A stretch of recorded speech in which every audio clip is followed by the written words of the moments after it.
হে everyone, কড়াইশুঁটির কচুরির সাথে তৈরি হবে হচ্ছে গিয়ে আলুর দম। আলুর দমের জন্য আমি নিয়েছি ছোট ছোট আলুগুলো। কড়াইশুঁটি মশলায় আমার কি কি লাগছে, আমার লাগছে হচ্ছে গিয়ে আদা পেঁয়াজ রসুন বাটা লাগবে, তো আমি এগুলো সব কেটে নিয়েছি, বেটে নেবো একসাথে। গরম মশলা, গোটা জিরে, কোরিয়ান্ডার পাউডার, রেড মির্চ পাউডার, শুকনো লঙ্কা, সব এগুলো একসাথে মিক্সিতে পেস্ট করে নেব। সবার প্রথম আমি আলুগুলোকে জল দিয়ে সেদ্ধ বসিয়ে দেবো। প্রেশার কুকারে একটা সিটি দেবো।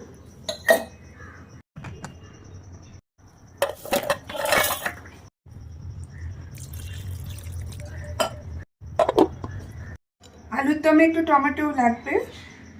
মশলাটা একসঙ্গে পিষে নিয়েছি, আলু সিদ্ধ করে ছিলে নিয়েছি।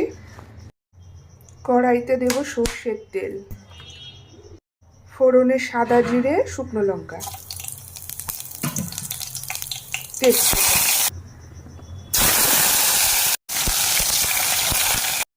মশলা, মটরশুঁটি, নুন, হলুদ, একটু মিষ্টি। মশলা মোটামুটি রেডি হয়ে গেছে, এবার দিয়ে দেবো সেদ্ধ আলুগুলো।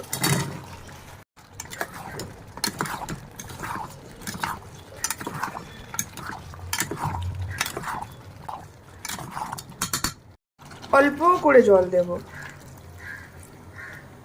জাস্ট 5 মিনিট ছেড়ে দেব। তো রেডি হয়ে গেছে আমার আলুর দম। ধনে পাতা,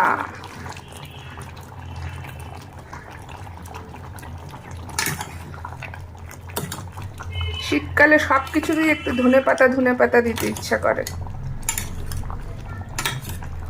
রেডি।